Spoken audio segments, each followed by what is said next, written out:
Your body can absorb vitamins directly from the air, evidence shows. Well, we know that we can get vitamin D from the sun, but what else? Flavia Fayette Moore from Conversation reports, you know that feeling you get when you take a breath of fresh air in nature? There may be more to it than a simple lack of pollution.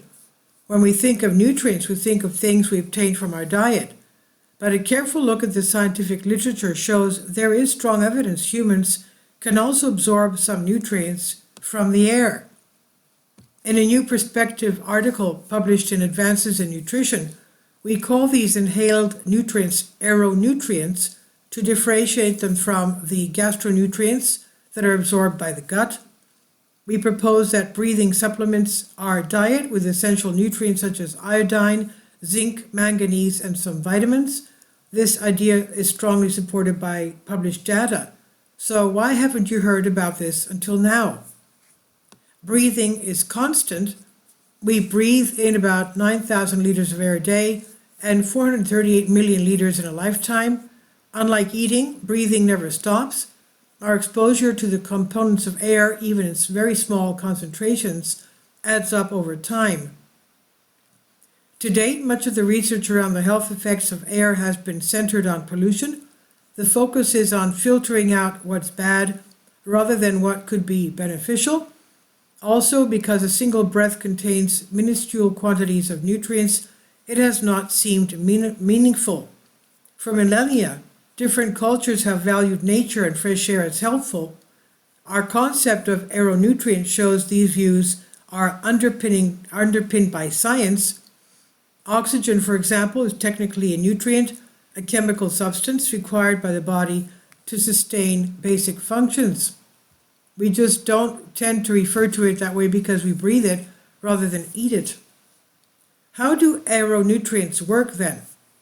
Aeronutrients enter our body by being absorbed through a network of tiny blood vessels in the nose, lungs, olfactory epithelium, the area where smell is detected, and the oropharynx, the back of the throat.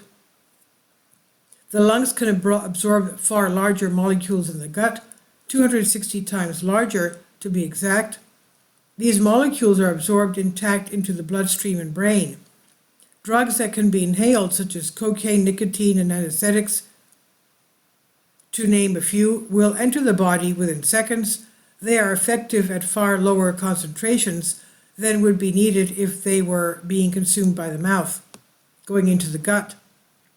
In comparison, the gut breaks substances down into their smaller parts with enzymes and acids, and once these enter the bloodstream, they are metabolized and detoxified by the liver. The gut is great at taking up starches, sugars, and amino acids, but it's not so great at taking up certain classes of drugs. In fact, scientists are continuously working to improve medicines so we can effectively take them by mouth. The evidence has been around for decades. Many of the scientific ideas that are obvious in retrospect have been beneath our noses all the time. Research from the 1960s found that laundry workers exposed to iodine in the air had higher iodine levels in their blood and urine.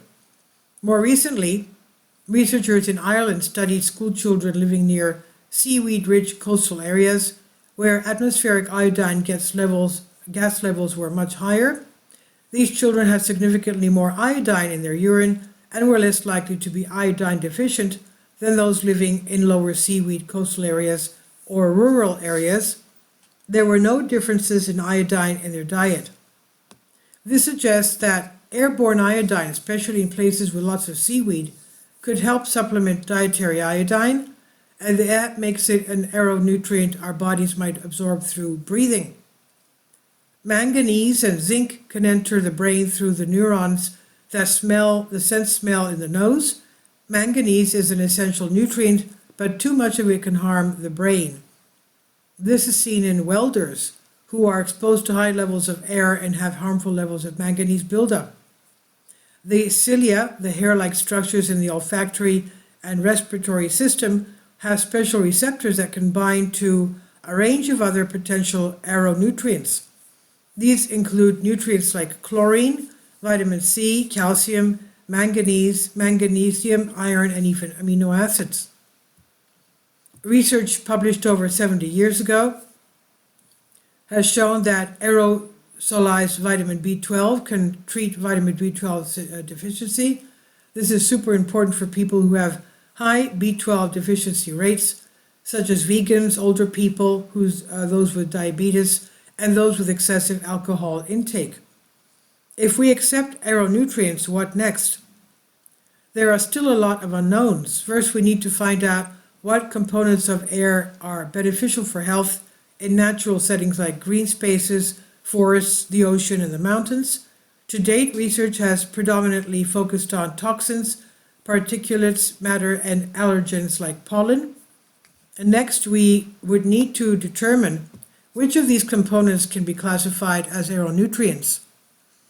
Given that vitamin B12 in aerosol form is already shown to be safe and effective, further research could explore whether turning other micronutrients like vitamin D into aerosols could help combat widespread nutrient deficiencies.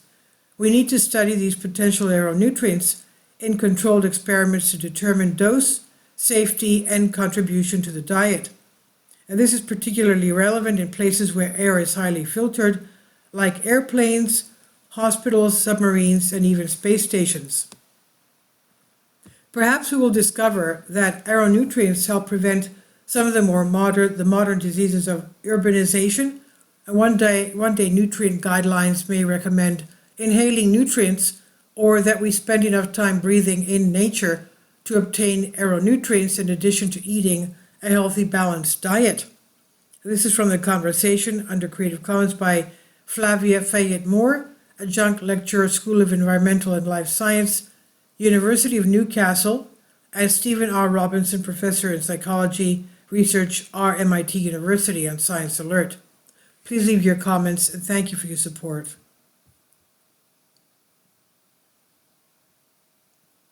Finally, support my Patreon account. The daily posts are 5 videos daily, and they are totally different from what I have on my YouTube channel. Thank you so much for your support and that you find all my content so interesting. You'll find the Patreon account details in the description box below.